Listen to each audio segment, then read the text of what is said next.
Agora sejam bem-vindas e bem-vindos. Esse é o que a gente está chamando do primeiro encontro de boas práticas de 2022 da Rede de Colaboração Intermunicipal em Educação. Para quem não me conhece, meu nome é Mariana Pires. Eu estou aqui como articuladora aqui da Rede de Colaboração, representando o Instituto de Políticas Relacionais. E eu vou aqui, na verdade, só conduzir uma passagem de bastão aqui entre as nossas convidadas, né, que estão aqui para compartilhar alguns saberes e alguns projetos que têm acontecido nos seus territórios, né, dentro dessa proposta de compartilhar as boas práticas. E então são membros da rede de colaboração e estão aqui representando, né, as iniciativas de colaboração que fazem parte da rede. E então, para a gente começar esse momento de abertura, eu vou convidar aqui a Noeli. Por favor, Noeli, para fazer a abertura aqui do encontro com a gente. Bem-vinda. Obrigada, Mari. Boa tarde a todos mais uma vez, sejam muito bem-vindos a esse encontro tão esperado, né, o nosso primeiro encontro de boas práticas 2022. Eu sou Noeli Pires Bueno, sou coordenadora de projetos do CIVAP, o Consórcio Intermunicipal do Vale do Paranapanema, localizado aqui no Oeste Paulista, e também atuo na Câmara Técnica de Educação do consórcio, na função de secretária executiva.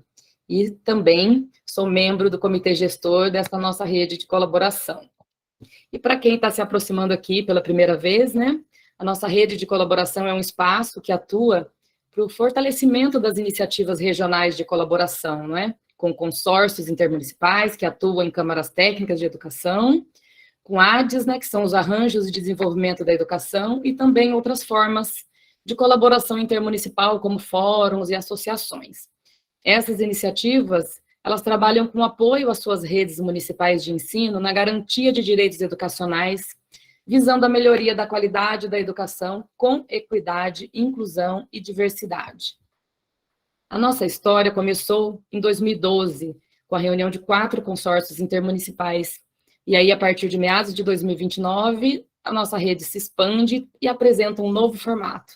E passamos a incorporar os ADES, né, que são os arranjos, e também a receber novos consórcios. Hoje, nos reunimos em 22 territórios, abrangendo mais de 400 municípios em 9 estados brasileiros.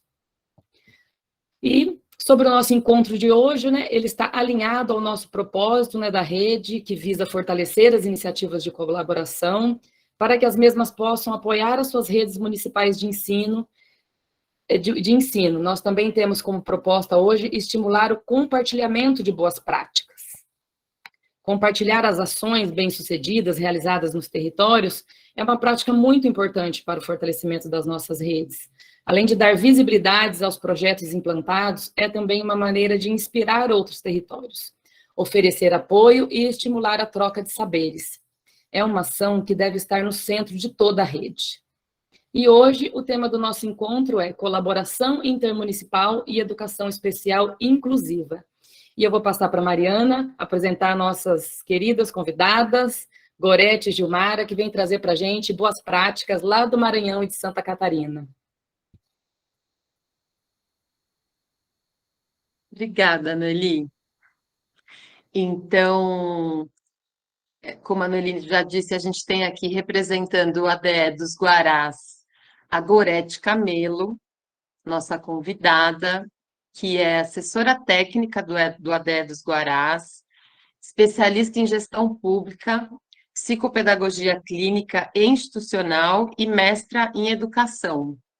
A Gorete, ela vai abordar aqui com a gente a Política Nacional de Educação Especial, na perspectiva da educação inclusiva, que é o tema da sua pesquisa de mestrado, e que teve como produto final um guia de implementação sobre o tema. Então, Gorete, obrigada pela presença e seja bem-vinda. Eu vou seguir aqui, já já eu te passo a palavra, tá bem? Para você se apresentar. Obrigada. E também a gente tem aqui o pessoal do COGENFRE de Santa Catarina. A gente tem a Graciela Testoni, que é integrante do ADE COGENFRE, diretora de ensino dos anos iniciais da Secretaria Municipal de Educação de Camboriú, especialista em coordenação pedagógica, supervisão escolar e alfabetização em inovação pedagógica. Então, Graciela, também seja bem-vinda, obrigada pela presença. E temos também a Gilmara, que é coordenadora, Gilmara da Silva, que é coordenadora do ADE Cogenfre, professora, mestre em educação e consultora com experiência nas áreas de legislação e políticas públicas, implantação de currículos, metodologias educacionais e ações territoriais inovadoras, formação de professores e profissionais das áreas pedagógicas e técnicas das secretarias de educação. E o COGENFRE está aqui com a gente para apresentar um processo de implementação de um plano territorial de educação especial. Então, Gilmara, também, seja bem-vinda, obrigada pela presença.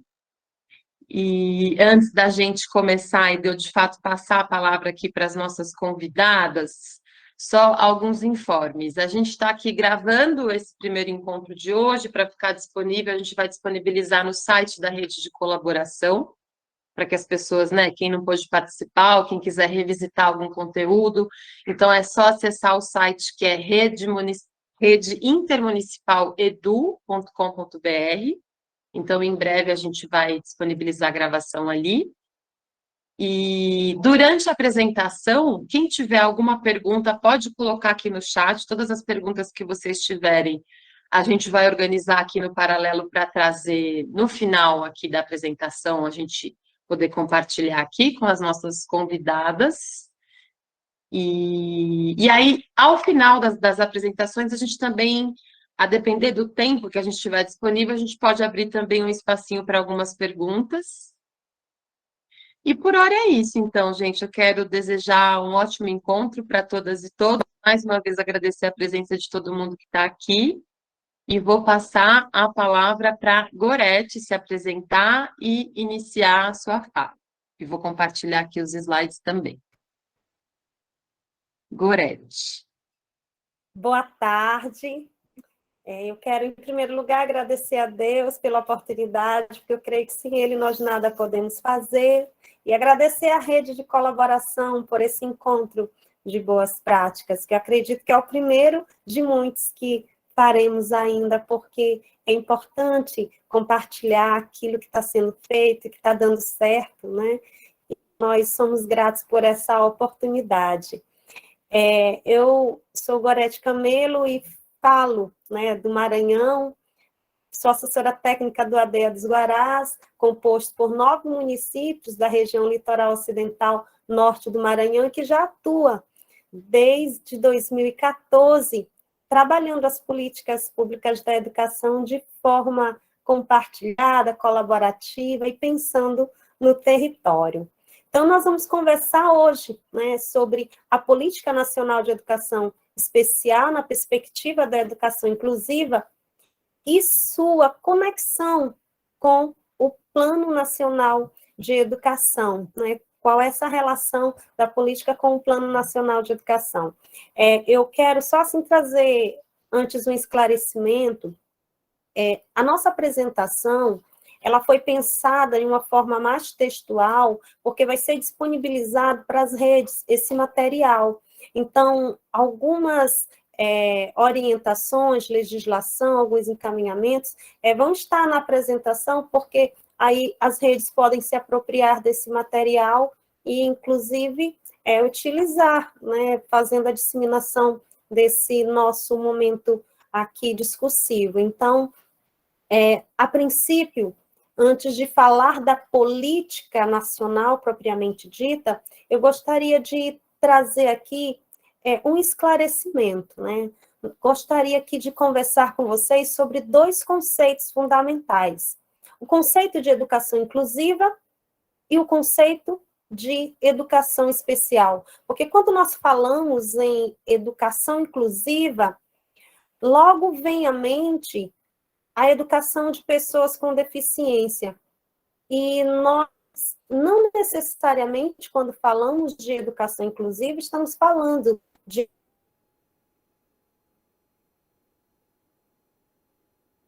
educação de pessoas com deficiência. A educação inclusiva ela é um direito das pessoas, independente de suas limitações, independente de suas necessidades ou condições, do seu credo, da sua etnia, é um direito fundamental à educação. Então, quando nós falamos de educação inclusiva, nós estamos falando de um direito. Já a educação especial, ela é uma modalidade de ensino, e ela perpassa todos os níveis, todas as etapas e todas as modalidades da educação. Porque na educação infantil, nós temos pessoas com deficiência. No ensino superior também nós temos. Temos negro com deficiência, mas também temos indígenas com deficiência. Temos jovens e adultos com deficiência. Então, a educação especial, ela perpassa todos os níveis, todas as etapas e todas as modalidades. Então, enquanto a educação inclusiva, ela é um direito, a educação especial, ela é uma modalidade, tá? Pode passar, Mariana. E esse conceito, pode passar, ele está aqui disposto no slide, depois vocês podem se apropriar melhor desse material. Porque quando nós falamos de inclusão, a concepção da educação, da inclusão educacional, ela expressa esse conceito da sociedade inclusiva, aquela que não elege, que não classifica, não segrega indivíduos, mas que modifica seus ambientes, atitudes e estrutura para tornar-se acessível a todas as pessoas, independente de suas limitações ou necessidades. Define-se pela garantia do direito de todas as pessoas à educação e pelo respeito às diferenças culturais, étnico-raciais, sexuais, físicas, sensoriais, intelectuais, emocionais, linguísticas, entre outras. E tem como objetivo alterar a estrutura tradicional da escola, que está fundamentada em padrões homogêneos e critérios de seleção e de classificação. Porque, infelizmente, quando nasce, né, uma pessoa com deficiência, começa para ela e para sua família uma trajetória marcada por discriminação, por preconceito, mas não somente as pessoas com deficiência sofrem preconceitos, mas os indígenas também, os quilombolas também, enfim, tem minorias que estão fora da escola. E a ideia de inclusão é trazer quem está fora para dentro, é garantir o direito a todas essas pessoas à educação. Então, essa é a concepção de uma escola inclusiva, aquela que não classifica, que não rotula e que não segrega, mas que se adapta, se adequa, se repensa, se refaz para atender à diversidade humana. Pode passar, Mariana. Já a educação especial, né, de acordo com a LDB, no artigo 58, e eu trago aqui também a redação de uma emenda da LDB de 2003, onde no artigo 58 vai dizer que entende-se por educação especial para efeitos desta lei, a modalidade de educação escolar oferecida preferencialmente na rede regular de ensino para educandos com deficiência, transtornos globais de desenvolvimento e altas habilidades de superdotação. Então, aqui o texto vai dizer preferencialmente na rede regular de ensino, porque ainda se tem no Brasil a educação especial ofertada em escolas exclusivas, né? Ainda se tem o atendimento prestado também em centros como a PAI, Pestalozzi, então, ainda se tem no Brasil, mas, segundo a legislação, preferencialmente, ela precisa estar numa escola regular, em sala regular, é o que diz a legislação da educação no artigo 58, tá? Então, só queria, antes de falar da política em si, dizer sobre essa importância de nós entendermos que quando falamos de educação inclusiva, nós não estamos falando especificamente do direito das pessoas com deficiência, mas do direito de todas as minorias à educação. Agora, quando nós falamos em educação especial, nós estamos falando de uma modalidade de ensino garantida na legislação da educação, na nossa LDB, tá? E, nesse sentido, o Brasil tem se preocupado com as crianças que estão na escola e com aquelas que lá chegam, mas que nela não permanecem. Então, aqui nós vamos conversar um pouco de forma bem mais objetiva sobre a Política Nacional de Educação Especial na perspectiva da educação inclusiva. Pode passar, por favor, Mariana?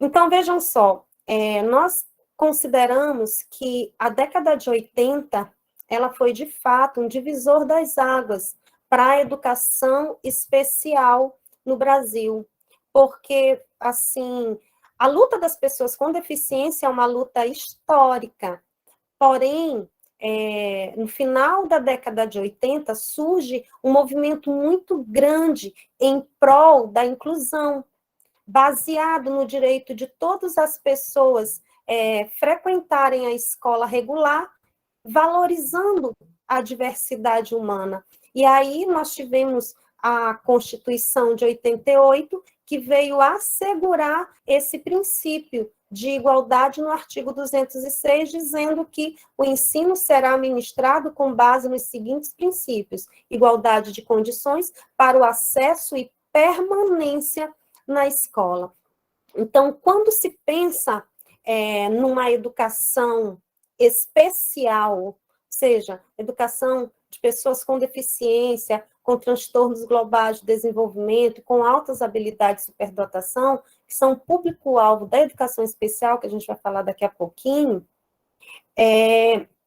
se pensa numa educação não só de acesso, não oportunizar apenas a matrícula dessas pessoas, garantir o acesso por meio da matrícula, matriculá-las em sala regular de ensino, mas se pensa em dar condições de permanência e se pensa em dar condições para que eles progridam nos estudos e atinjam os níveis mais elevados de ensino.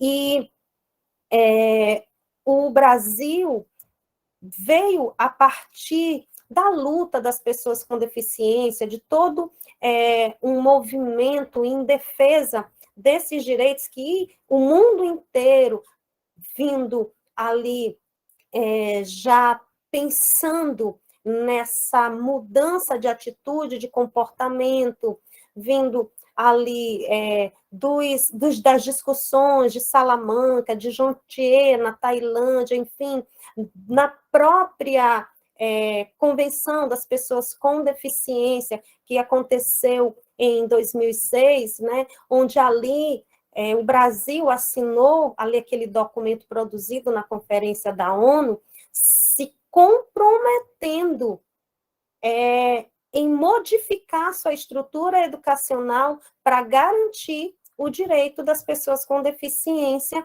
à escola. Então, já se começou as bases de uma nova política, pensando na garantia do direito das pessoas, não somente à matrícula, mas também na permanência e que conseguisse atingir os níveis mais elevados de ensino. E aí se tenta quebrar o paradigma de integração das pessoas matriculadas em salas especiais, onde não se tinha um histórico escolar, não se tinha uma identidade escolar. Então, alunos de 20 anos de idade, por exemplo, incluídos com alunos de 10 anos numa sala especial, e aí se entendeu que era necessário que esses alunos estivessem em sala regular e recebessem um atendimento educacional que fosse, que os ajudassem em estar em condições de igualdade na escola regular. Pode passar, Mariana. Porque durante muito tempo a educação especial, ela se organizou no Brasil de forma substitutiva ao ensino comum, e ela atuou como um sistema paralelo. Porém, em 2008, o Ministério da Educação apresenta a Política Nacional de Educação Especial na perspectiva da educação inclusiva, reafirmando o direito de todos os alunos à educação no ensino regular e à oferta do atendimento educacional especializado no contraturno. Então, aqui, a partir de 2008, começa a se quebrar esse paradigma da integração e entende-se a necessidade das pessoas com deficiência, dos alunos, dos estudantes com deficiência, estarem em sala regular de ensino. Pode passar. Então, o que é a política? O que é a Política Nacional de Educação Especial na perspectiva da educação inclusiva? Ela fala sobre a educação especial. Como é que ela classifica? Ela classifica a educação especial como uma modalidade de ensino que perpassa todos os níveis, etapas e modalidades, realiza o atendimento educacional especializado, disponibiliza os recursos e serviços e orienta quanto à sua utilização no processo de ensino e aprendizagem comum do ensino regular. Esse texto está no próprio documento da política, na página 15. E quem é o público-alvo dessa política?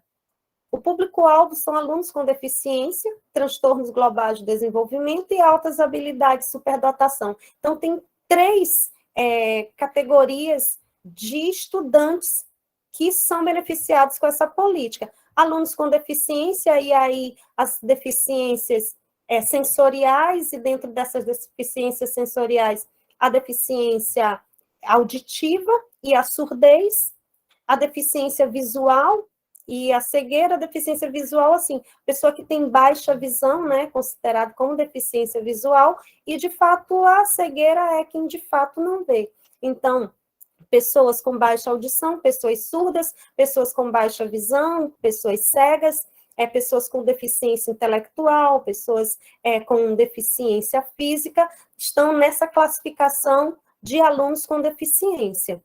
E aí vem uma outra clientela, que são os transtornos globais de desenvolvimento. E aí, nesses transtornos, entra os alunos com psicoses infantis, entre os alunos com transtorno do espectro autista, e tem a terceira classificação, que são os alunos, que esses não são considerados nem com deficiência e nem com transtornos, mas eles são alunos que têm altas habilidades e superdotação. Então, aqui o público-alvo não são todas as pessoas, mas apenas transtornos globais de desenvolvimento, altas habilidades de superdotação e alunos com deficiência. Alunos que têm apenas necessidades educacionais especiais, como é o caso de alunos, por exemplo, com dislexia, eles não são atendidos nessa política, mas isso não impede, claro, as redes de ensino de ter um trabalho voltado para o atendimento dessa necessidade educacional especial. Pode passar. E qual é o objetivo dessa política? Promover o acesso, a participação e a aprendizagem de estudantes com deficiência, transtornos globais de desenvolvimento e altas habilidades de superdotação nas escolas comuns. Então, esse é o primeiro objetivo, acesso e permanência, né? E como? Garantindo a transversalidade da educação especial, desde a educação infantil até o ensino superior, o atendimento educacional especializado e a continuidade na escolarização para que esse aluno atinja os níveis mais elevados de ensino. Então, assim, esses são os grandes objetivos dessa política. Pode passar. E aqui tem a resolução do Conselho Nacional de Educação, a resolução 4 de 2009, e vai falar que os sistemas de ensino devem matricular os alunos com deficiência, o público-alvo da educação especial, nas salas regulares, tá? E aí surge aqui algumas dúvidas. Algumas redes de ensino deixam de matricular os alunos, porque eles entendem assim, mas eu só posso matricular se os alunos tiverem laudo médico.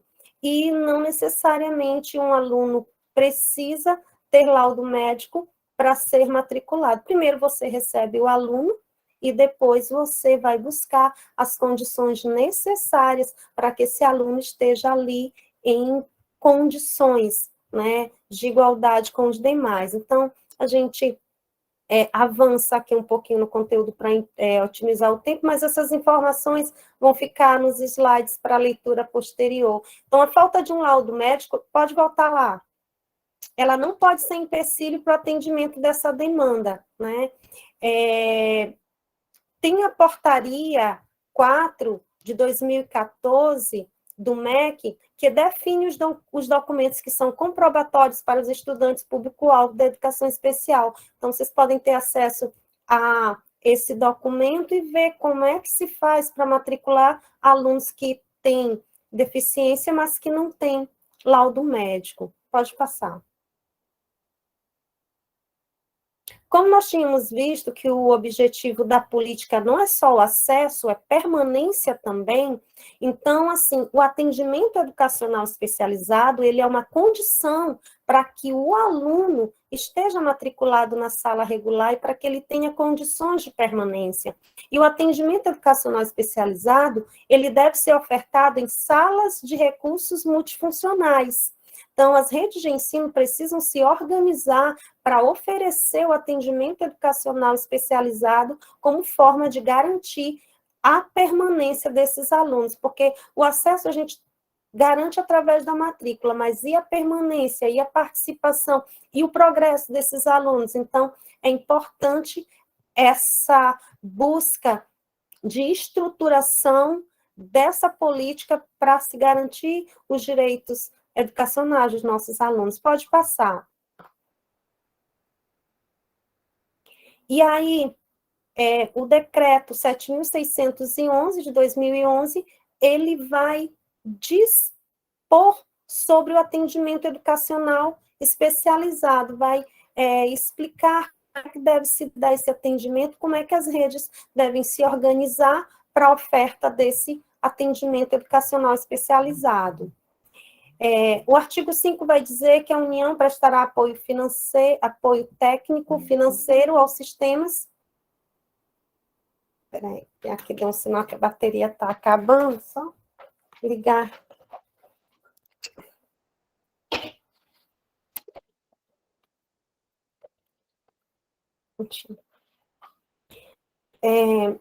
E as aos sistemas públicos de ensino dos estados e municípios e Distrito Federal e as instituições comunitárias, confessionais ou filantrópicas sem fins lucrativos, com a finalidade de ampliar a oferta do atendimento educacional especializado aos estudantes que são público-alvo da educação especial.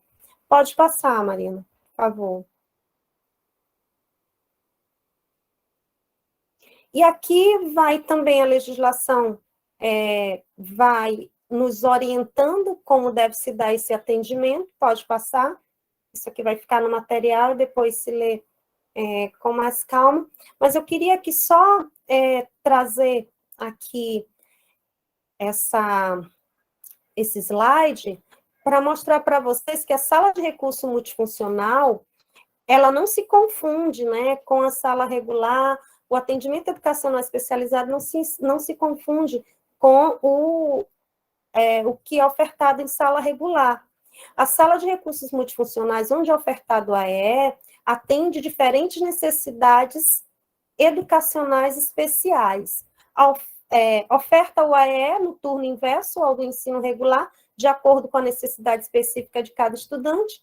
O professor do AE avalia quais as possibilidades desse aluno e quais os recursos a serem utilizados, estabelece o cronograma de atendimentos, e atendimentos podem ser individualizados ou em pequenos grupos, porque, assim, lá no início eu falei para vocês que o objetivo da política era acesso, né? Então, acesso, como nós falamos, à matrícula.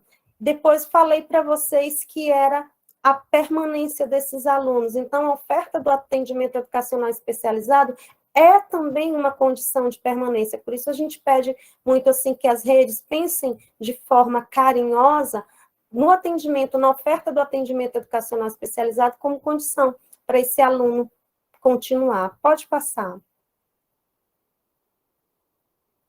Pode passar. Então, eu queria só trazer aqui um ponto de atenção, que as salas de recursos multifuncionais, ela completa ou ela suplementa a formação do estudante, visando a sua autonomia na escola e fora dela, e construindo a oferta obrigatória pelos sistemas de ensino. Então, a oferta do EE é obrigatória, ela é condição para que o aluno esteja matriculado em sala regular. E, como eu falei, não se confunde com o reforço escolar. Esse atendimento tem funções próprias do ensino especial, as quais se destinam não se destinam a substituir o ensino comum, nem mesmo a fazer adaptações curriculares, avaliação de desempenho. Isso é papel do professor de sala regular. Pode passar. E os eixos estruturantes dessa política é formação de professores, participação da família e da comunidade, acessibilidade urbanística, arquitetônica nos mobiliários, equipamentos, nos transportes, comunicação, informação, né? Acessibilidade, como a gente chama, não só física, mas também pedagógica e atitudinal, né? E a articulação intersetorial na implementação das políticas. E aí eu queria trazer um enfoque mais específicos aqui nessa articulação intersetorial. Pode passar.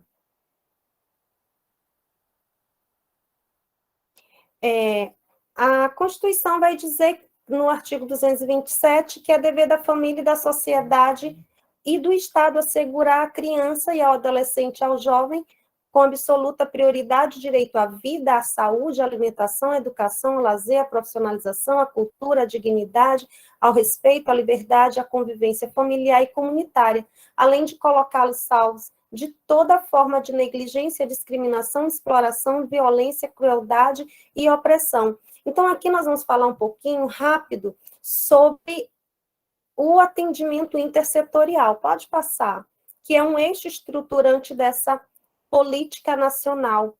Então, nessa articulação intersetorial, quem pode estar envolvido lá no município? A Secretaria de Educação, claro, a de Assistência Social, a de Saúde e outros atores. Mas, assim, educação, saúde e assistência social precisam caminhar junto na implementação dessa política. Pode passar. E aí, como a Secretaria de Saúde pode contribuir? A participação dos agentes comunitários de saúde no processo de busca ativa, a atualização das vacinas, expedição de laudos médicos, acompanhamento da equipe multiprofissional, porque na educação, às vezes, as escolas não têm o psicólogo ou assistente social, mas na saúde eles têm psicólogo, eles têm assistente social, eles têm uma equipe multiprofissional. Então, é importante fazer essa articulação intersetorial para o atendimento à política nacional. Também o TFD, que é o tratamento fora de domicílio, e também através de palestras nas escolas. Tem muitos outros pontos que a saúde pode ajudar, mas eu classifiquei esse aqui entre alguns dos que a saúde pode fazer em parceria com a educação. Pode passar. Na assistência social, o CAD único, né, cadastro das famílias, a participação dos visitadores sociais no processo de busca ativa, ajuda na expedição de documentos, certidões de nascimento, RG-CPF, que alguns dos estudantes não têm, em alguns lugares, registros, certidões, documentos, né? Também através do benefício de prestação continuada, BPC, o programa Criança Feliz, que atende crianças de 0 a 3 anos de idade, o serviço de convivência e fortalecimento de vínculo, o PAIF, que é o programa de atenção integral à família, Passe Livre, o serviço de proteção social básica no domicílio para as pessoas com deficiências e idosos, e também através de palestra das escolas. Então, pode aproveitar essas secretarias para fazer essa articulação intersetorial, que são serviços que eles oferecem e que pode nos ajudar na implementação dessa política. Pode passar.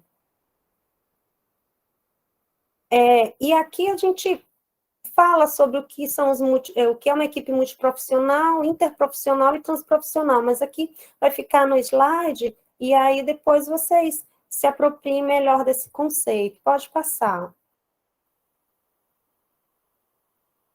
Agora, como é que é a operacionalização da demanda dentro da política? Primeiro, o professor é quem tem o contato com o aluno. Então, tem uma hipótese de um aluno com deficiência, né? Ele percebe que tem alguma coisa ali que não vai bem, ele percebe que aquele aluno apresenta alguma característica diferenciada.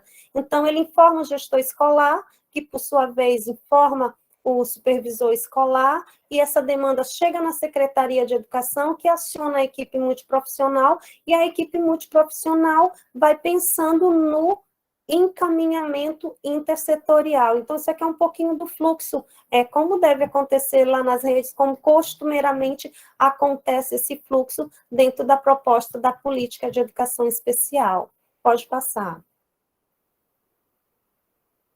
E aí, a Política Nacional de Educação Especial, na perspectiva da educação inclusiva, no Plano Nacional de Educação.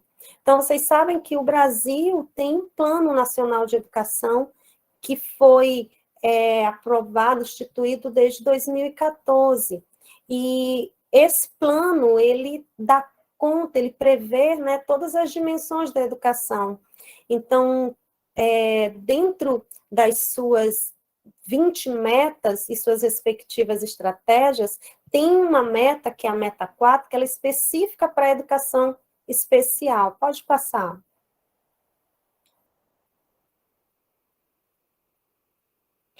E essa meta, ela prevê universalizar a população para a população de 4 a 17 anos com deficiência, transtornos globais de desenvolvimento e altas habilidades de superdotação, o acesso à educação básica e o atendimento educacional especializado, preferencialmente na rede regular de ensino, como garantia de sistema educacional inclusivo, de salas de recursos multifuncionais, classes ou escolas, serviços especializados, públicos ou conveniados. E essa meta, ela tem 19 estratégias. Então, o que a gente pede?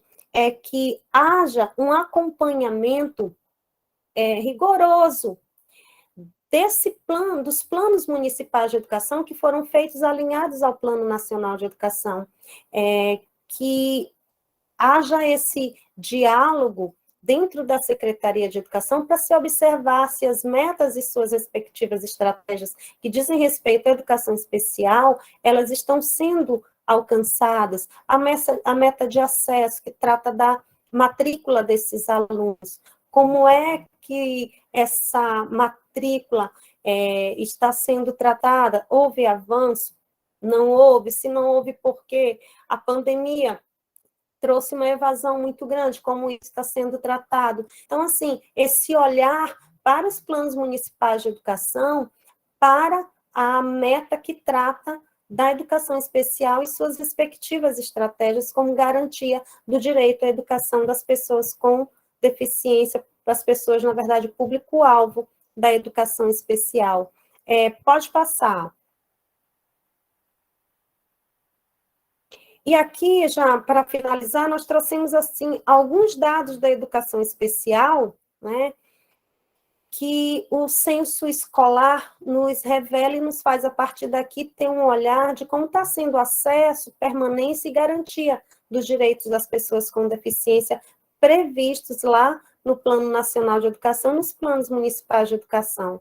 Diz que os dados do censo escolar, eles revelam que depois de uma década, porque a nossa política de educação especial é de 2008, então nós estamos aqui já em 2022, então já tem mais de uma década de implementação dessa política. Então, será que nós conseguimos avançar? A porcentagem de matrícula em classes especiais apresentou a menor taxa, que foi de 2,3 em 2017. Além disso, os dados de 2017 mostram que a maior parte das matrículas das redes públicas se concentram em classes comuns, 95%, ao passo que na rede privada a maior porcentagem de matrícula se encontra em escolas exclusivas, 67,6%. Então, em relação às etapas de ensino, na educação infantil, houve um aumento de 59,2% dos alunos da escola pública na educação especial inclusiva em classes comuns, desde 2007, chegando a 86,8% das matrículas em 2017. Nos anos iniciais e finais do ensino fundamental, o acréscimo foi de 35,7% e 12,2 pontos percentuais, atingindo 80,6% e 98,2%, respectivamente. Já o ensino médio, o crescimento foi de 16,3 pontos percentuais, registrando 98,9% das matrículas em classes comuns. Então, a gente percebe que depois de uma década de implementação dessa política, as matrículas em classes especiais no Brasil, elas tiveram uma diminuição muito grande, e hoje a maior oferta são em classes comuns e em escolas especializadas. Então, depois dessa implementação, nós percebemos já um avanço no processo de inclusão. Pode passar.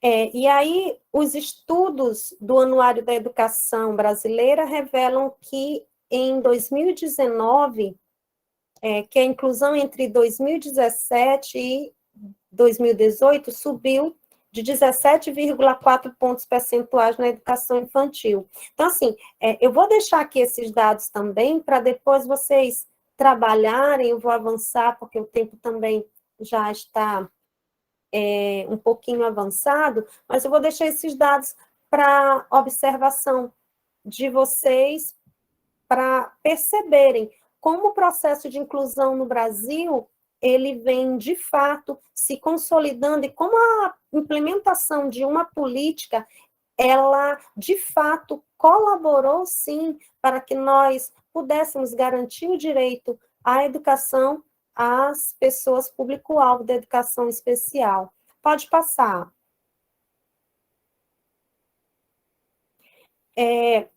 Só que, assim, de acordo com o Observatório do PME, diz que até o momento não se desenvolveu um indicador capaz de entender e monitorar como tem sido o investimento na formação dos educadores, no aprimoramento das práticas pedagógicas, no estabelecimento da acessibilidade arquitetônica e na tecnologia dos espaços e na promoção concreta da inclusão desses alunos nas salas regulares.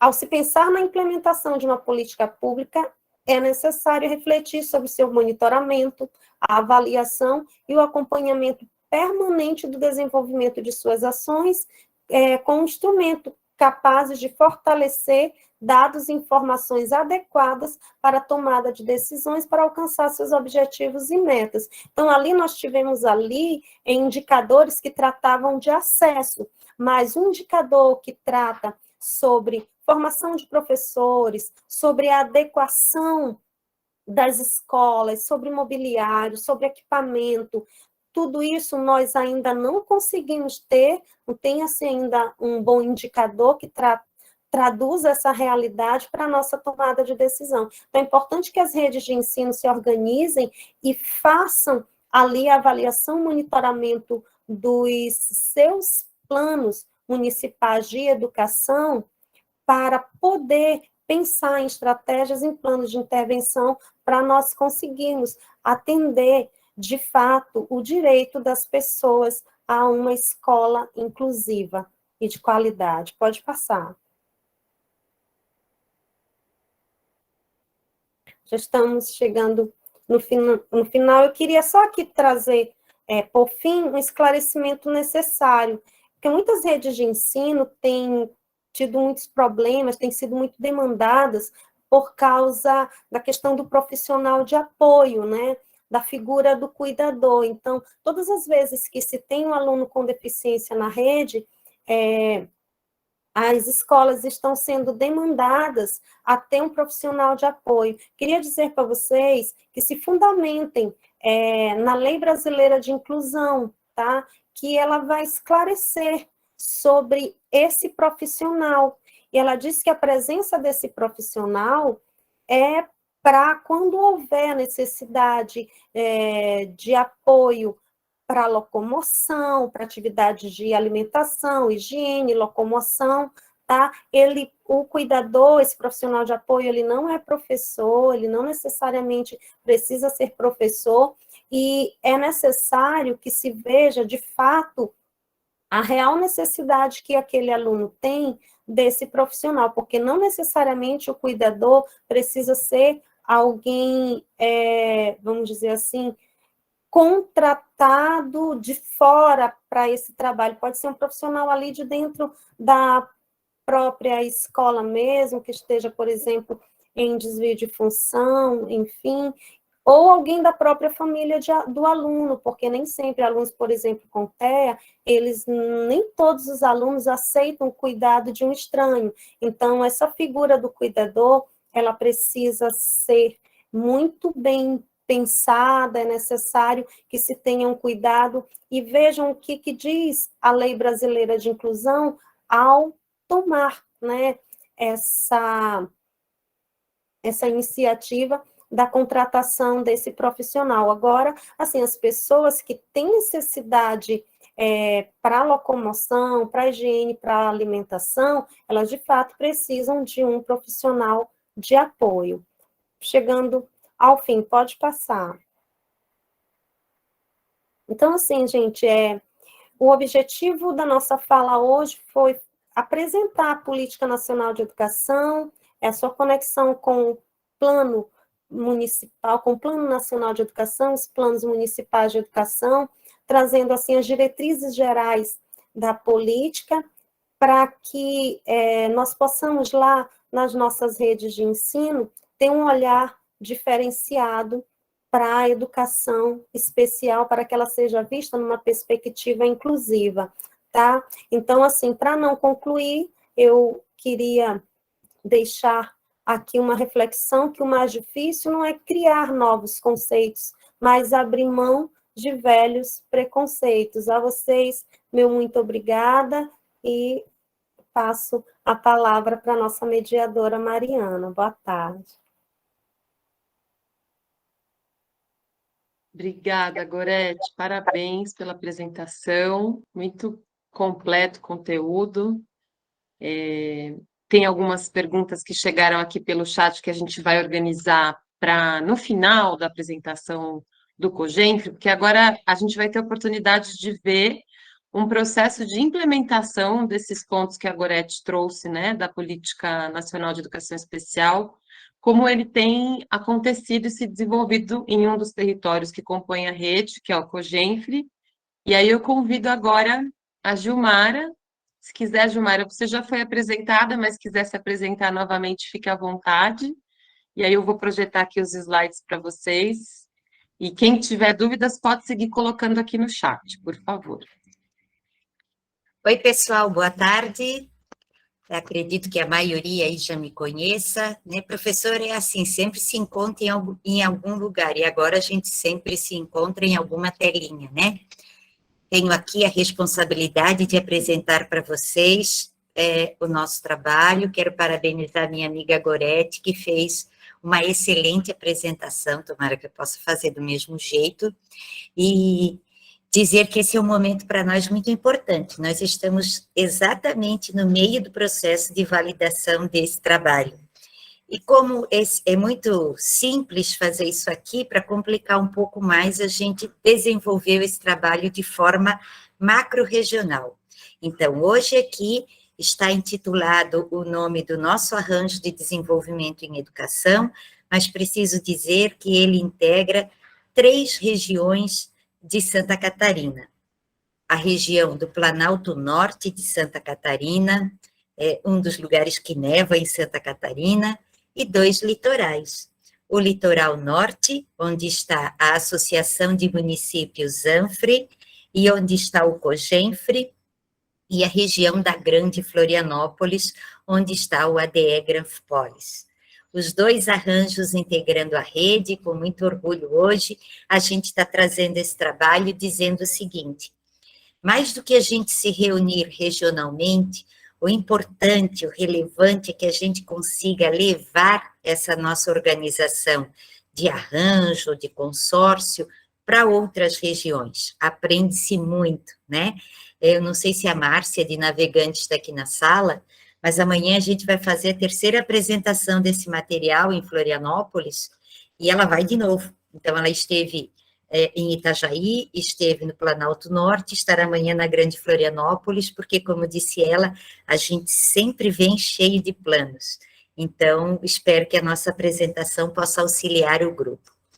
Eu costumo dizer que esse nosso trabalho aqui, ele está no seguinte status, do meio para o começo, e vocês já vão entender, tá?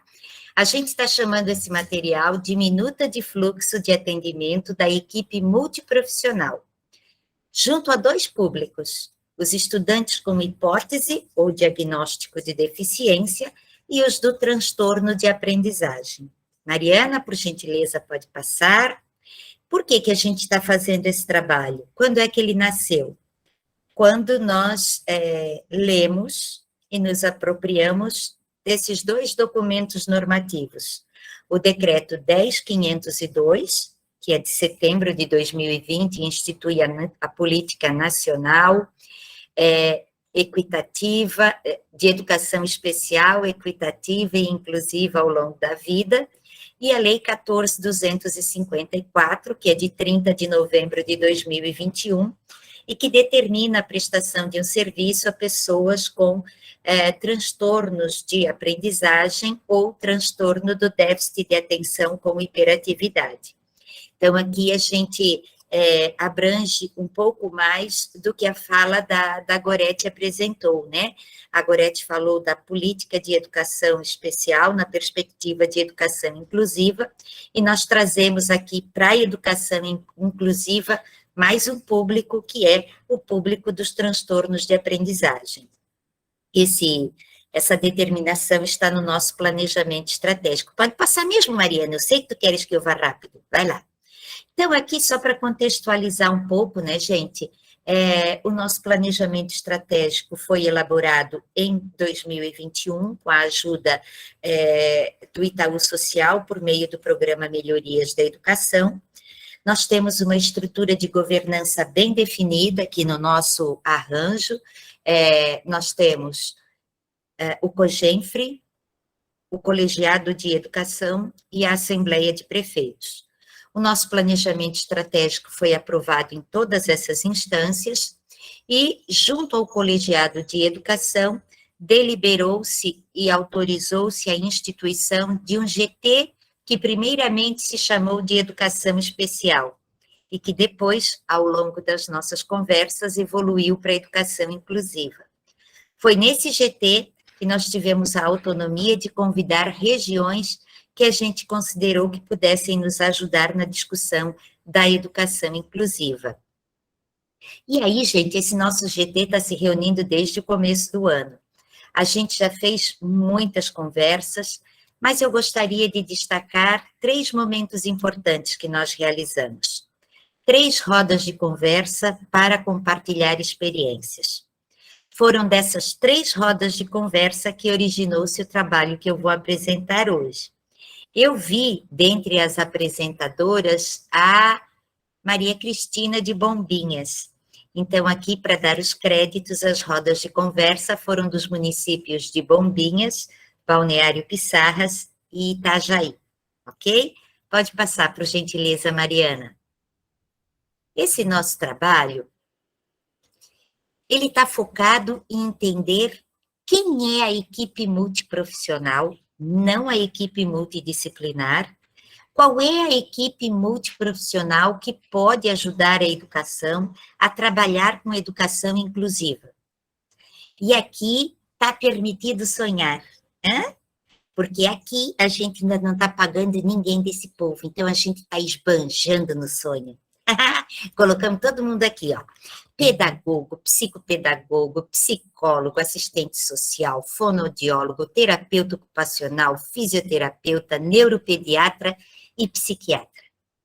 No mundo dos sonhos, essa é a nossa equipe multidisciplinar, multiprofissional.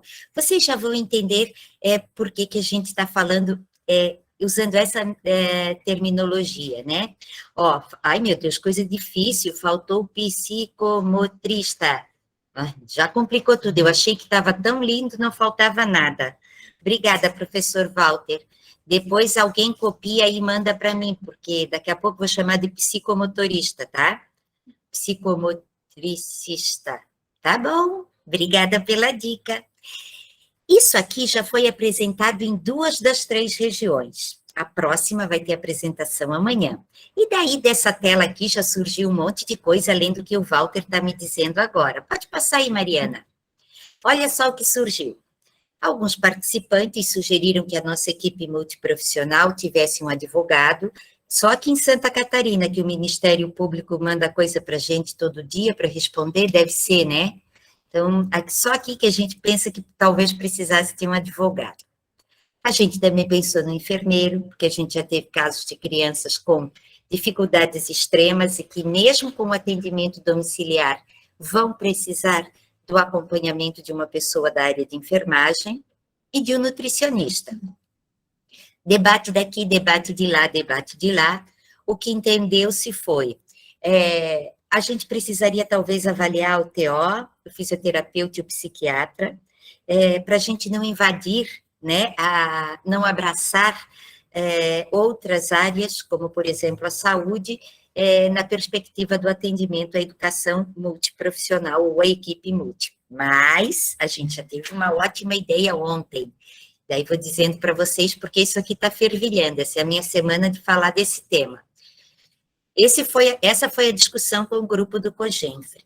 Lá no grupo do Planalto Norte, na associação que tem um colegiado de educação há 40 anos, a região que a gente chama de Ampla Norte, tem 10 municípios, levantou-se uma grande preocupação. Aquela região, por exemplo, não tem fonoaudiólogo para todo mundo, quem dirá um neuropediatra. Então, como é que a gente pode fazer isso? Como é que a gente pode atender e tudo mais, né? Houve consenso lá sobre a importância do TO e do fisioterapeuta na equipe multi, e destacou-se a necessidade de atender adolescentes com problemas socioemocionais, porque é um público com necessidade especial, né, Gorete? Não é um público com deficiência, não é um público com transtorno, mas é um público que tem dor, e alguém com dor ou alguém com fome não aprende. Então, toca para frente, vamos ver o que mais a gente discutiu. O encontro, então, da região do ADE Granfopolis vai ser amanhã pela manhã, e depois eu conto para vocês o que o grupo de lá vai fazer para contribuir com a gente, tá? A sala já está lotada, pedi café para 30, já contei 50, quem puder, tiver da Granfopolis aqui, já toma café em casa, porque eu acho que vai faltar.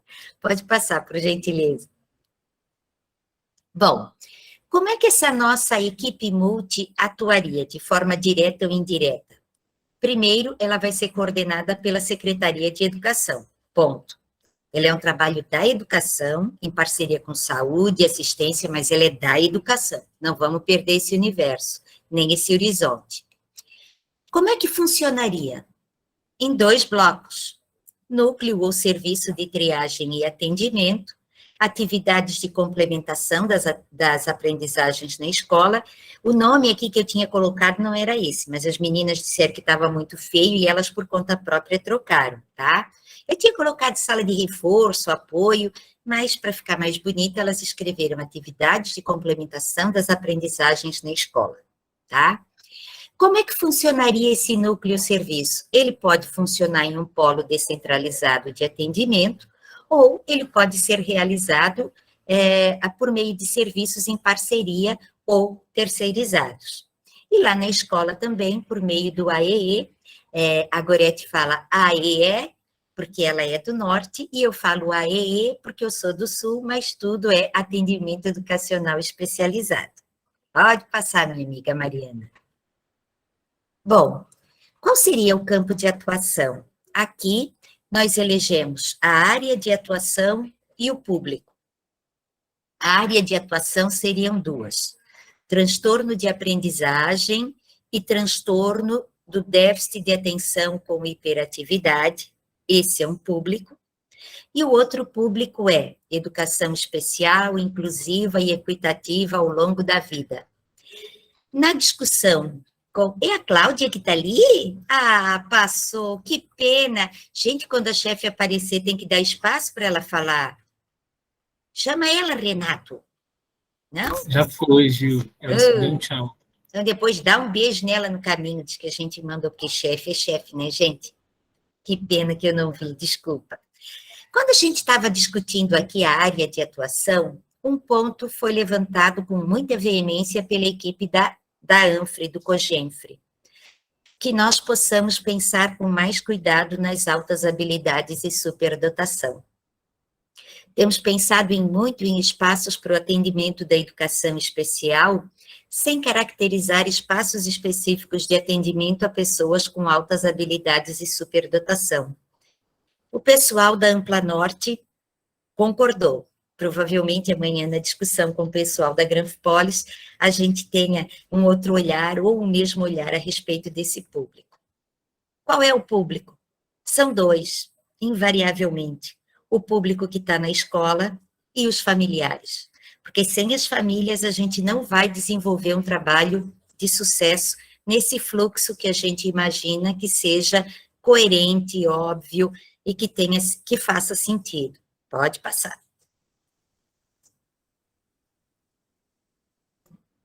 Bom, aqui a gente pensou em estruturar, para ficar mais claro, qual seria o grupo que essa equipe multi atuaria, orientaria ou integraria no âmbito da Secretaria de Educação, ou seja, de forma interna à Secretaria.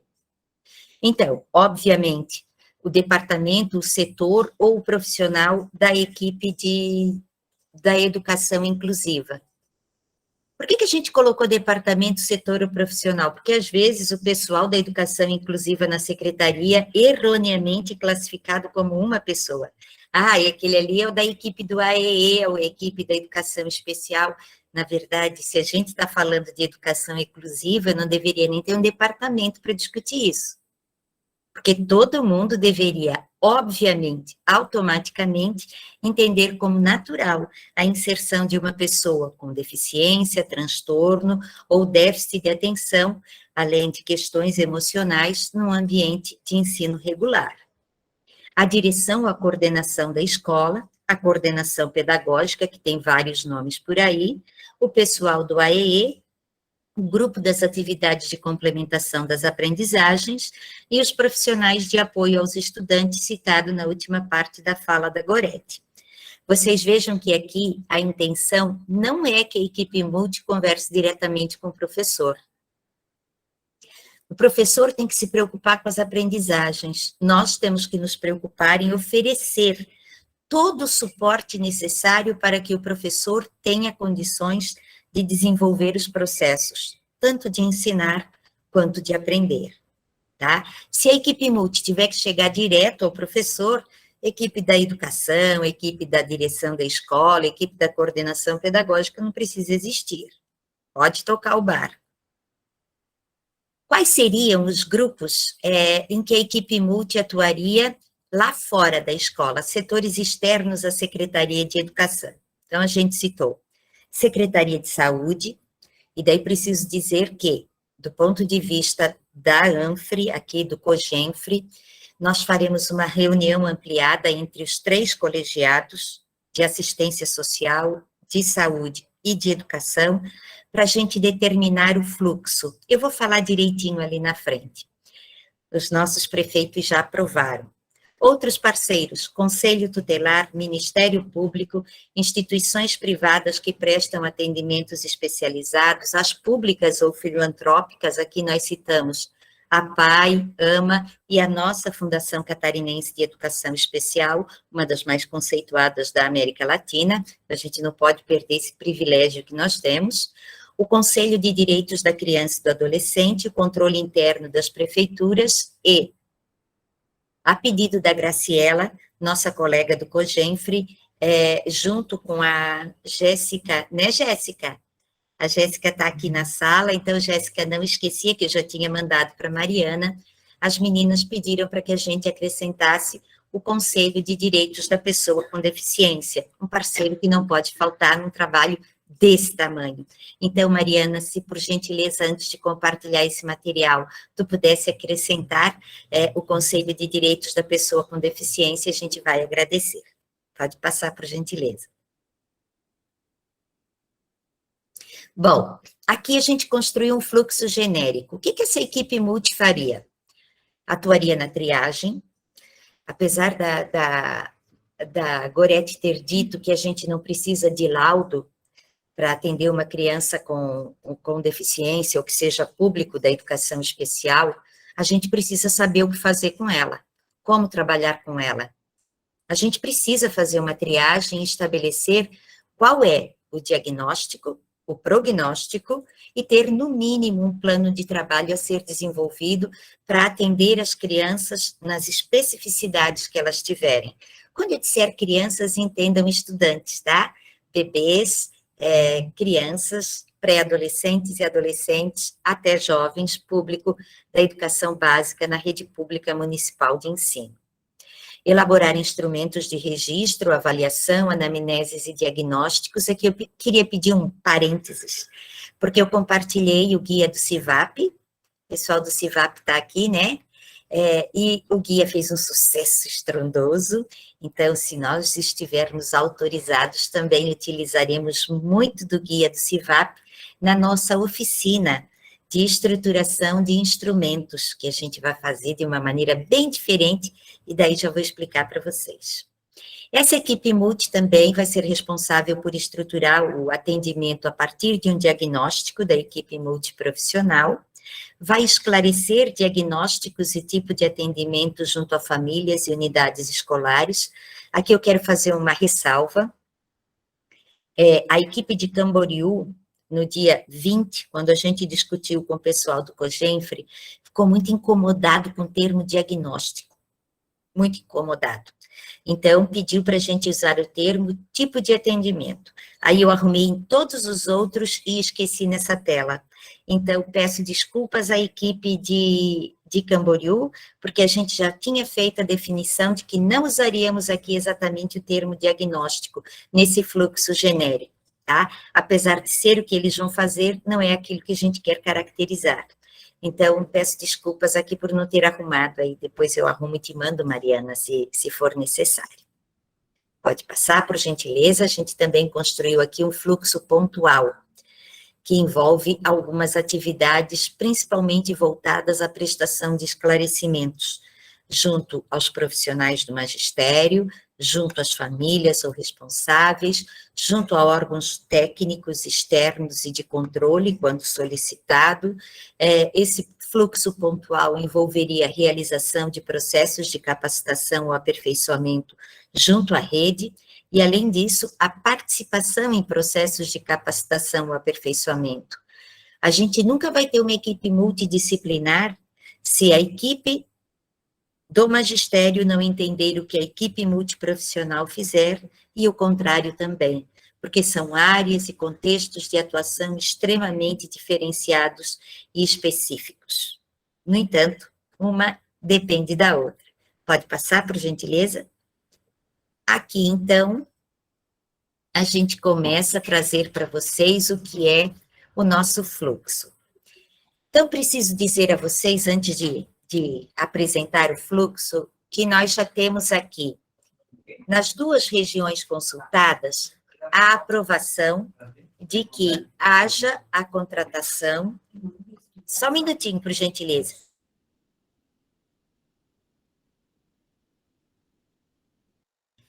Desculpa. A gente já tem a aprovação da contratação de profissionais da equipe multi pelas duas associações, pelos dois consórcios.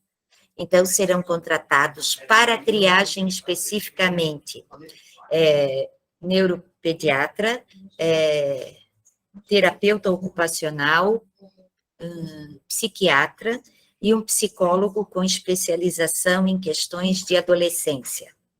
Especificamente esses 4. Eles vão atuar na triagem e, em casos mais sérios, em atendimentos.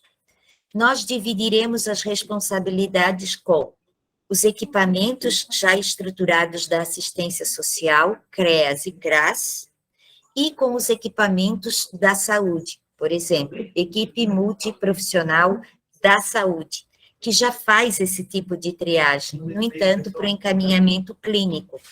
Então, eles vão atuar em parceria conosco para que a gente faça o atendimento educacional e uma criança no serviço público receba um atendimento conjunto para as vulnerabilidades sociais, para as questões de saúde e para as questões de educação.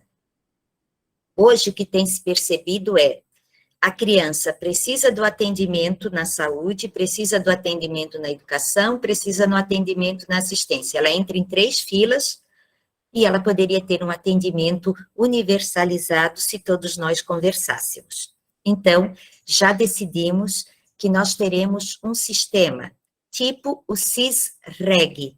É CIS-REG ou SUS-REG? CIS-REG. O Sistema de Regulação da Saúde, que ele já é integrado ao da assistência.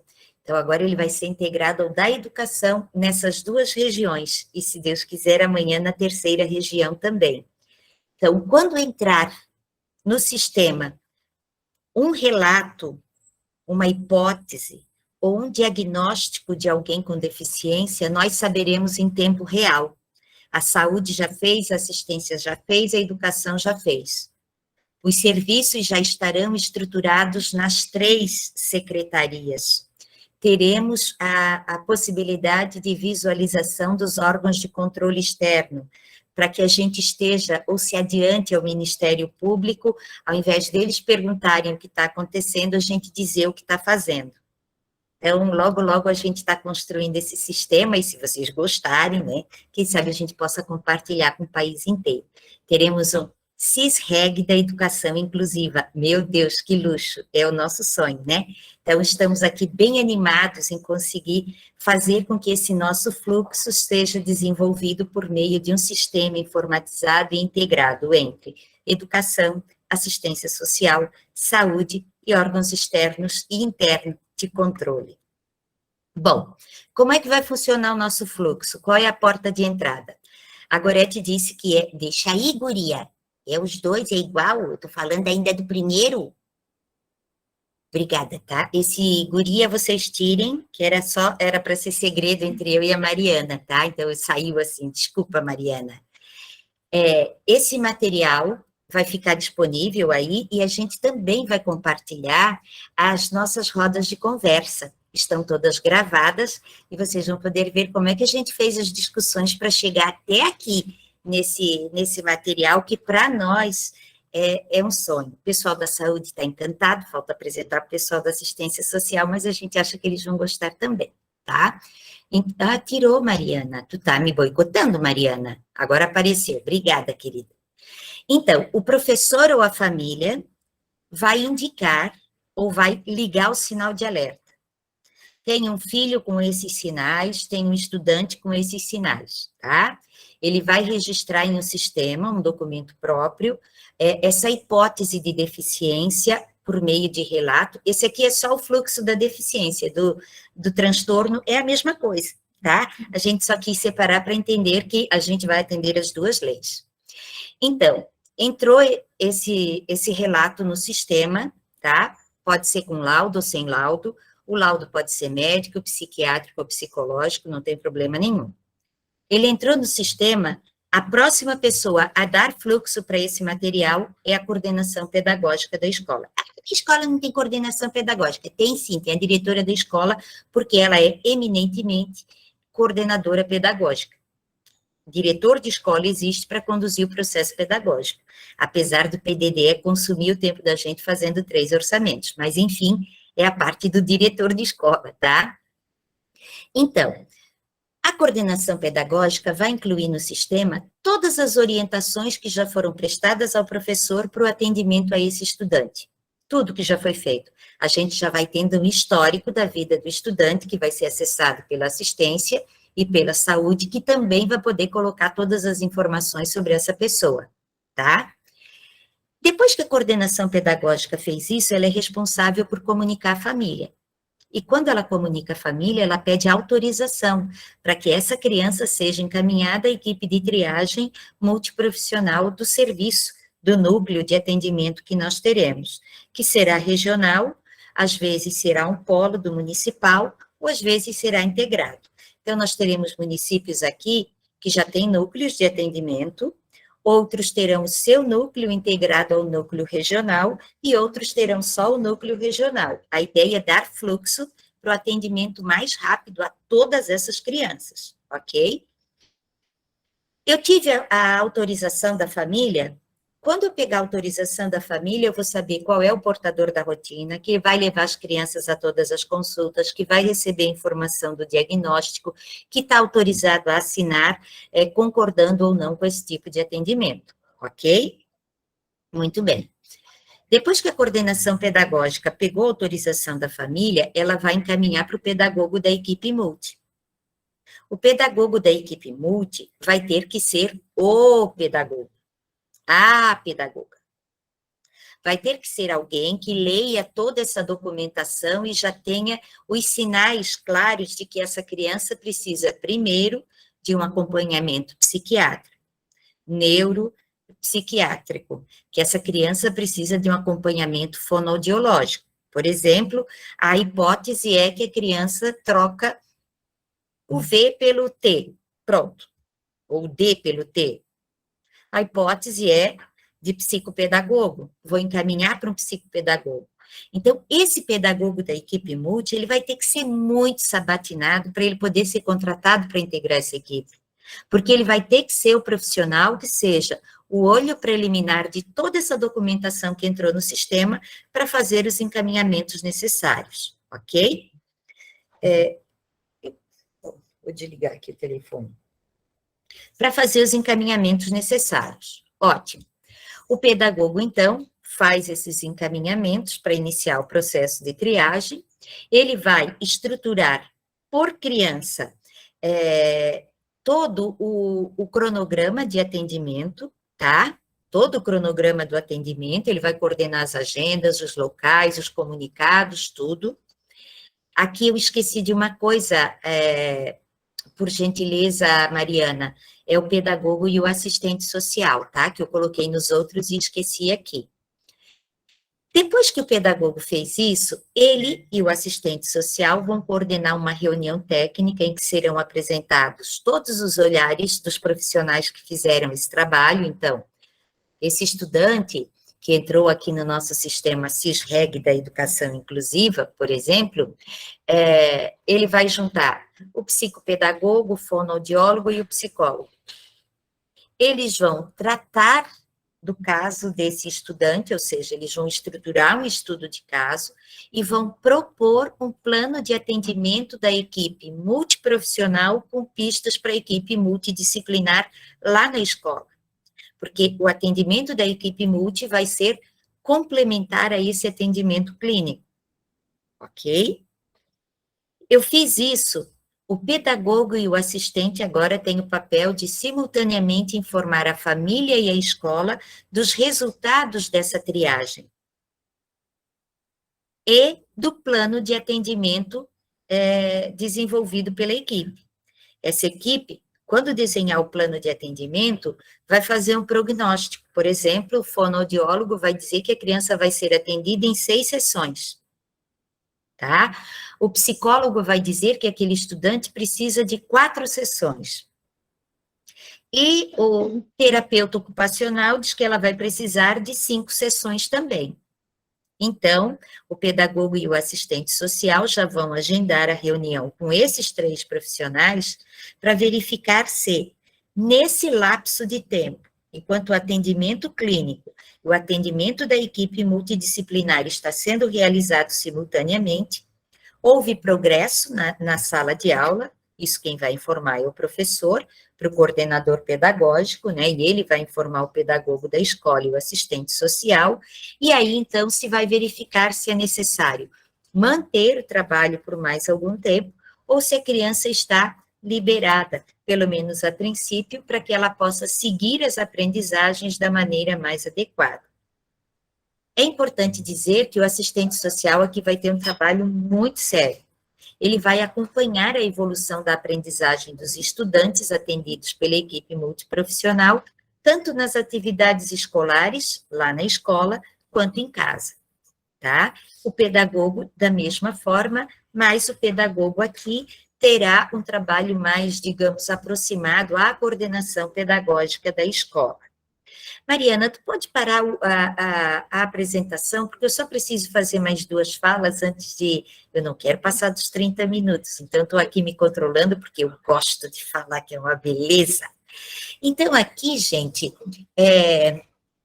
uma coisa que a gente tem tentado deixar muito claro é o seguinte: temos absoluta consciência que faltou um eixo nesse nosso trabalho de educação inclusiva, tá? Educação especial, transtornos de aprendizagem, faltaram as vulnerabilidades. A gente está olhando para as vulnerabilidades desse público que tem deficiência, tem transtorno. Mas a gente tem que olhar para as vulnerabilidades das pessoas que não têm nenhuma coisa nem outra, senão não é educação inclusiva, concorda, Gorete? Então, educação inclusiva é olhar para todos e para cada um e considerar a necessidade que ele tem naquele momento. Como nós não temos braço para dar conta de tudo isso e não temos indicadores e processos de atendimento na escola para as vulnerabilidades, a gente ainda vai ter que beber muito da fonte da assistência social. E daí a gente espera que esse trabalho seja integrado nesse nosso sistema de atendimento às crianças para a educação inclusiva em 2023. E para concluir a minha fala, mesmo sem ter conversado com o grupo ainda do ADE da Grande Florianópolis, os 2 grupos que já fizeram a reunião já avaliaram os nossos próximos passos. Quais serão os nossos próximos passos? Está acabando a bateria aqui. São 4, de forma emergencial. Primeiro, apresentar o nosso trabalho para todos os prefeitos, os 10 da região da Ampla Norte, os 11 da região da Anfre, Cogenfre, e os 22 da região da Granfpolis, tá? Tendo o aval dos prefeitos, a gente inicia efetivamente o processo de contratação da equipe multi, e aí a gente vai ter que escrever o termo de referência. Então, nós já temos aqui os profissionais especializados que vão nos ajudar a construir o termo de referência, um da assistência, um da saúde, 2 do controle interno e 2 do setor de compras. Então, o nosso GT está assim, bem recheado de atividades intersetoriais para ajudar a gente em todos os aspectos. Esse é o primeiro ponto. Segundo ponto, nós vamos agendar uma visita técnica a 2 locais de Santa Catarina. Primeiro, ao Hospital Universitário de Santa Catarina, da Universidade Federal de Santa Catarina, UFSC, que desenvolve um projeto chamado Projeto Desenvolver. Eles trabalham com fluxo de atendimento às crianças com transtorno de aprendizagem, com ênfase na dislexia. E eles vão, né, a ideia é que eles nos ensinem um pouco desse fluxo para que a gente beba nessa fonte. E o outro, a outra nossa atividade técnica é até a Fundação Catarinense de Educação Especial, que tem o trabalho do desenvolvimento de uma sala de recursos para trabalhar só com altas habilidades e superdotação. Então, assim, vai ser uma visita técnica, mas eu acho que a gente vai levar uns 3 ou 4 ônibus, então vai ser assim, aparecer um movimento de sindicalista, alguma coisa do tipo. Então, se vocês verem alguma coisa na TV, fomos nós que invadimos a capital catarinense fazendo barulho, tá? E o nosso terceiro trabalho é desenvolver uma oficina de um dia inteiro. Nessa oficina de dia inteiro, nós vamos fazer uma atividade que nós consideramos essencial. Entender o que é diretriz e o que é política. Entender qual conceito é de diretriz, qual conceito é da política, como é que eu leio a política nacional de educação especial na perspectiva da educação equitativa e inclusiva ao longo da vida, e como é que eu trabalho com os conceitos, os serviços, os atores, os processos e principalmente os orçamentos, porque a gente quer instituir uma política de educação inclusiva que garanta uma rubrica anual no orçamento de todas as prefeituras, são 44 as com as quais estamos trabalhando. Colegas, essa é a nossa experiência, estamos no meio dessa caminhada, a gente não deve estar fazendo tudo certo, mas a gente está fazendo tudo muito, mas muito bem conversado, para que a gente possa beber em todas as fontes. Então, se vocês puderem nos ajudar, a gente está aqui, livre, leve e solto, para aprender com todo mundo. Muito obrigada, eu agradeço em nome das nossas 3 regiões, dizendo que nós temos colegas da região da Ampla Norte, colegas da região da Anfre, colegas da região da Grande Florianópolis aqui me acompanhando. E se vocês quiserem fazer adendos e me ajudar a responder alguma pergunta que tenha surgido aí, vou ficar bem feliz. A todo o grupo que participa desse momento tão importante para a nossa rede, muito obrigada.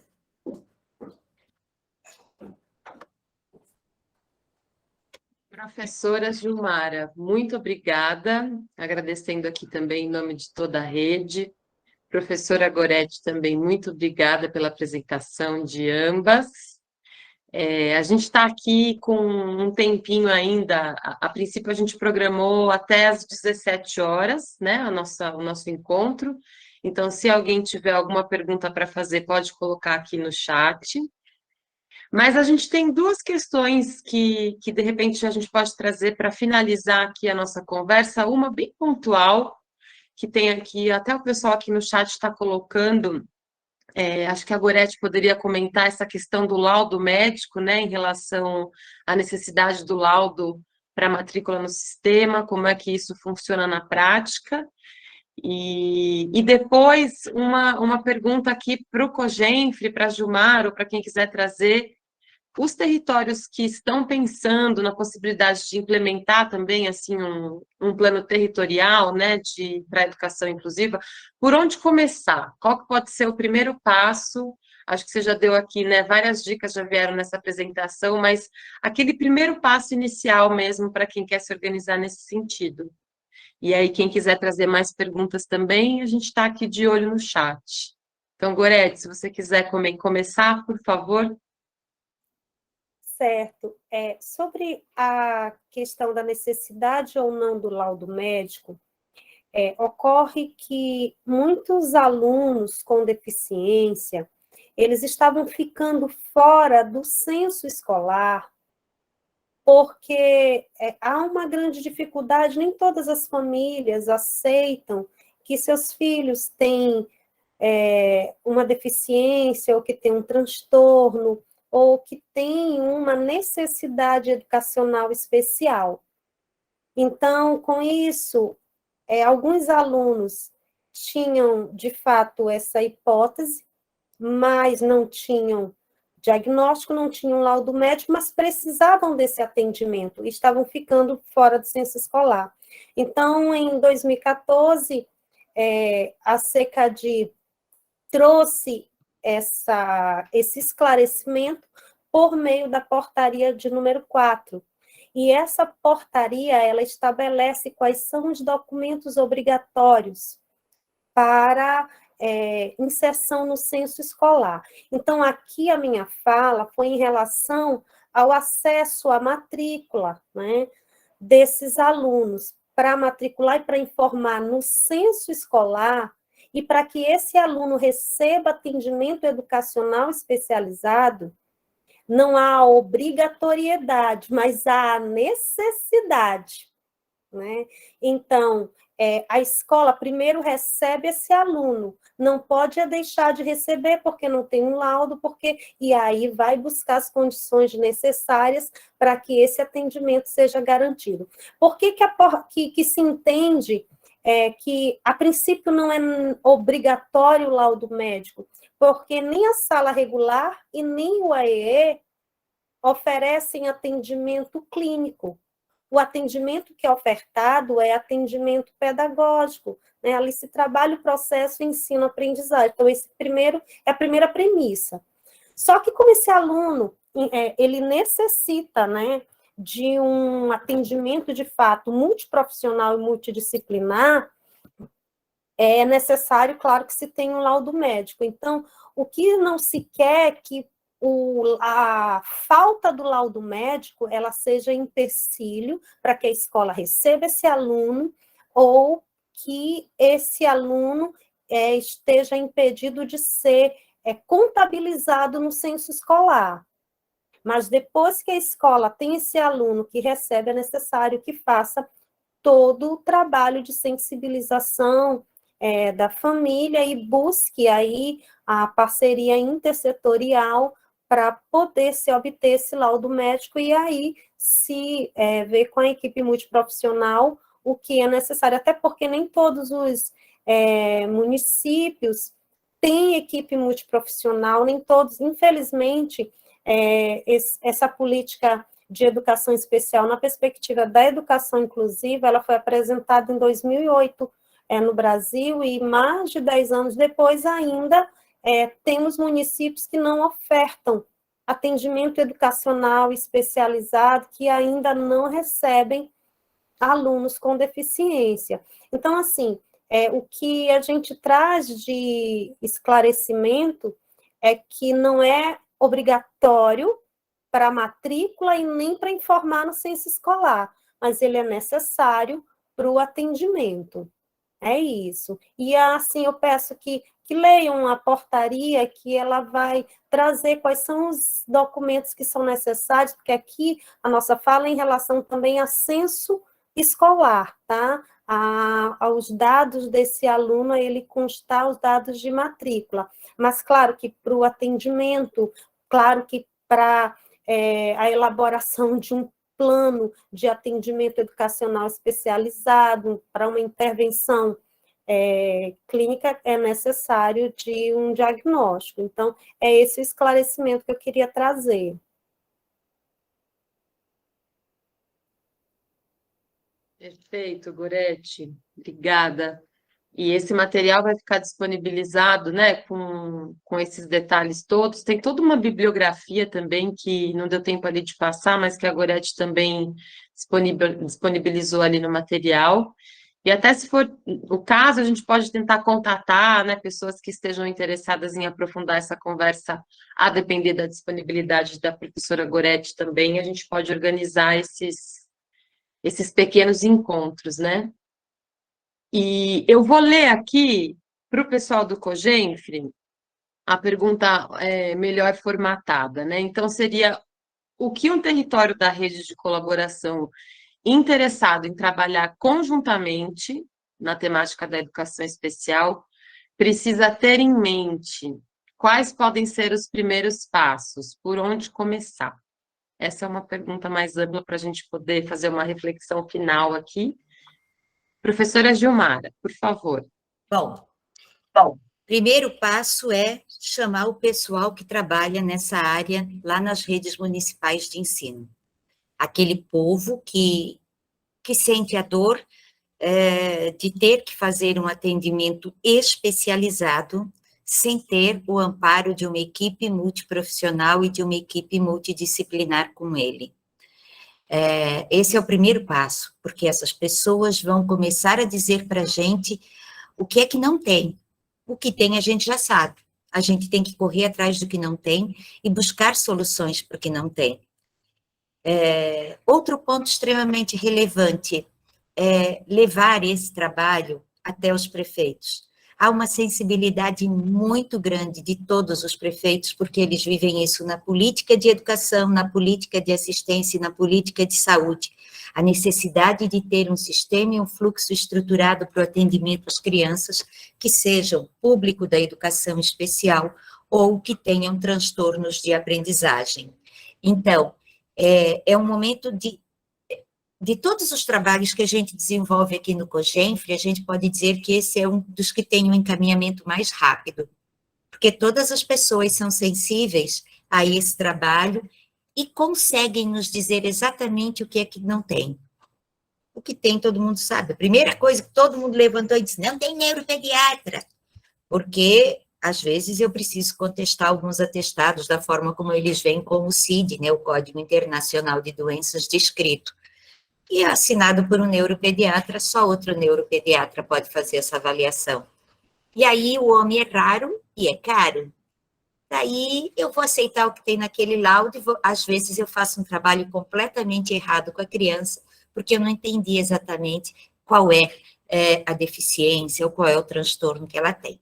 Primeiro passo, então, ter vontade de entrar nesse mundo extremamente difícil, porque a gente tem que ler, tem que aprender. Segundo, convidar quem conhece do métier. Terceiro, mobilizar quem tem dinheiro para dar conta desse processo. E daí, quarto, eu vim aqui apresentar esse trabalho para a rede. Se o pessoal gostar, então a gente está no caminho certo. Se não gostar, vamos botar a viola no saco e começar tudo de novo. Muito bom, obrigada, Gilmara. Então, vou só reforçar aqui, né, a rede de colaboração como uma iniciativa que reúne aqui, né, as iniciativas de colaboração. Certamente a gente pode facilitar contatos para que essa conversa continue com iniciativas que queiram se aprofundar, tirar dúvidas, compartilhar também o que tem feito nos seus territórios, né, sobre esse tema. E gostaria de, mais uma vez, agradecer a presença de todas e todos que estão aqui. A Gilmara está me dizendo aqui que 2 pessoas levantaram a mão. Obrigada, Gil. Professor Walter e a Sueli, acho que já tinha levantado, não sei se levantou novamente, mas fica à vontade. Professor Walter, se você estiver nos ouvindo. Olá. Olá, professor. Tudo bom, Gilmara? Tudo bem? É um prazer te reencontrar. A gente trabalhou junto com o programa Melhorias da Educação. Isso mesmo. Sou aqui do Codivar. Isso mesmo. A Gorete trouxe para nós a dificuldade do acompanhamento e monitoramento das ações. No programa Melhorias da Educação, fiquei muito feliz porque a gente acabou criando uma planilha de acompanhamento. A Gilmara usa lá no Cogenfre, é um prazer. Isso mesmo. Quanto à educação especial, eu estou nesse ramo desde 2007. Então, eu trabalho para o Estado e para a Prefeitura nesse ramo. Então, tem muitas coisas que... para a matrícula não precisa do laudo, mas para receber a matrícula duplicada ou até, se for educação integral, a triplicada, precisa do laudo no sistema. A Gilmara trouxe as novas legislações que a gente vem trabalhando com isso. Gilmara, só para esclarecer, quando eu falei de psicomotricista, é um profissional altamente qualificado e que ele entra um pouquinho no TO, na fisioterapia e na psicopedagogia. Nós temos uma psicomotricista no nosso CAI, no nosso Centro de Atendimento Educacional, que ela faz um trabalho tão maravilhoso que até os médicos, quando lê o laudo, falam: opa, isso aqui não é TEA, isso aqui é um transtorno psicomotor. Então, algumas coisas que estão sendo classificadas como TEA, que é o novo transtorno global do desenvolvimento, a gente nem usa mais esse termo, está sendo, quando eles leem o nosso relatório, né, da educação, nossa observação na sala de aula, nossos atendimentos, e a gente pontua qual o transtorno que é psicomotor. E, às vezes, fazendo um trabalho pontual com a psicomotricista, que virou profissão em 2019, então a gente já pode contratar. Que legal. Virou profissão, é bem recente. Então, quando ele lê isso, ele fala: opa, vamos deixar a hipótese diagnóstica, não vamos fechar o diagnóstico. E a gente consegue sanar alguns casos. Isso é uma prática que a gente tem aqui na Ilha Comprida e que foi bem exitosa, por isso que eu estou compartilhando com vocês. Tá? Uma outra coisa que é muito, muito, muito, muito legal, Gilmara, pessoal, quando a gente fala sobre o trabalho intersetorial, e o outro ponto que a Gilmara tocou foi das habilidades socioemocionais. A gente consegue pegar um pedagogo, fazer o curso do Instituto Ayrton Senna, né, das habilidades socioemocionais, e replicar por meio de oficinas. Fizemos isso em Ilha Comprida, deu bastante certo. tá? E sobre isso é o atendimento socioemocional. Uma outra coisa que deu muito certo foi a BAE, que a gente começou a utilizar, a busca ativa escolar, e aí a gente transformou em política pública municipal através de decreto do prefeito, e aí a gente conseguiu integrar os sistemas. Quando você falou de integrar o sistema regional, eu fiquei maluco aqui, porque municipal já é difícil, é um processo moroso. A gente consegue integrar o eSUS, o eSocial, o Educacenso, a gente consegue integrar tudo isso, né? E a nível municipal foi difícil essa implementação. Eu vejo você falar a nível regional, mas não na sua região, e sim 3 regiões diferentes. Por isso que eu quero ver esse material, eu quero participar, eu fico à disposição, eu estou aqui encantado, tá bom? Gorete, você trouxe todo o histórico da educação especial, foi maravilhoso esse histórico, porque não adianta a gente pensar para onde vai, a gente tem que pensar de onde que a gente está vindo. E agora, sim, chegou no ponto que a gente decide, ou vai ou racha. Então, eu queria parabenizar vocês.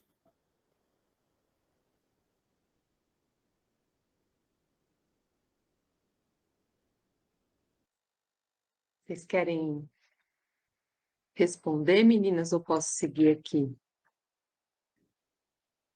Eu queria agradecer e dizer que na próxima roda de conversa e compartilhamento, a gente poderia ouvir a experiência de Ilha Comprida, porque eu fiquei bem curiosa para conhecer essa psicomotricista. Agora eu já aprendi até a falar o nome.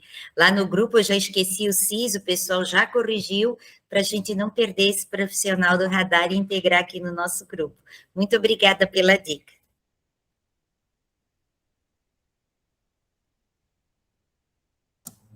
Eu acho uma ótima sugestão, pode até ser um encaminhamento, né, desses encontros de boas práticas, já que, de certa forma, a gente está aqui num projeto piloto, né, é a nossa estreia aqui de algo que a gente pretende fortalecer bastante aqui na rede de colaboração, que é essa prática mesmo, essa cultura de compartilhar e de conversar entre os diferentes territórios. Então, de repente, um segundo encontro com quem tiver interesse em se aprofundar e promover e dar continuidade às trocas, a gente pode conectar aí o professor Walter e conversar com o pessoal do COGENFRE, divulgar isso na rede. E muito legal, obrigada, Walter, pelos comentários, pela participação. Mais alguém, gente, antes de eu seguir aqui para os encerramentos? Bom, só para também já aproveitar a oportunidade para divulgar para vocês, a gente está com uma agenda prevista de mais, possivelmente, 2 encontros para esse semestre ainda. Inclusive, um dos temas que a gente pretende abordar é a intersetorialidade, então pode ser que a gente volte a falar um pouco, né, porque muitas coisas podem caber nesse tema, talvez, e aí vai depender das iniciativas que quiserem compartilhar, mas pode ser que se passe mais alguma coisa sobre educação especial inclusiva e outros temas que se relacionam com a intersetorialidade. E também, o que talvez é mais provável que seja o nosso próximo encontro, que é um tema que a gente já percebeu que interessa a diversas iniciativas, a gente sempre ouve isso nas reuniões, que é o que a gente está chamando de contratações conjuntas, né, que são, enfim, esses processos de contratações coletivos, como é que isso pode acontecer, né, a gente ter a possibilidade de conhecer as experiências aí de organização de algumas iniciativas. Inclusive, a gente tem aqui o pessoal do CIVAP que está aqui, acho que a Noeli provavelmente participa com a gente desse próximo encontro, então, para vocês já ficarem com um gostinho aí do que vem pela frente, a gente vai divulgar essa agenda. E quero mais uma vez agradecer, Noeli, você que está aqui representando institucionalmente a rede, né, como uma maestra, que é um dos papéis que a gente tem ali no comitê gestor. Se você quiser trazer uma palavra também de encerramento, eu passo para você, e é isso. Obrigada, Mari, parabéns aí para as nossas convidadas, né? A Gilmar e a Gorete foram exemplares, né? Sempre muito bom ouvi-las, e com um tema, assim, de tanta relevância, né, para a nossa educação. Tenho certeza que todos saímos daqui com grandes ideias e um bom material também para a gente usar nos nossos territórios. E no próximo, eu acho que já vai ser o nosso tema, né, Mari? Das compras compartilhadas, contratações compartilhadas, né? E vocês aqui já se sintam convidados a participar do nosso próximo encontro, que a gente divulga a agenda mais para frente. Muito obrigada também a todos pela presença e por estarem conosco até esse momento. É isso, então já está feito o convite.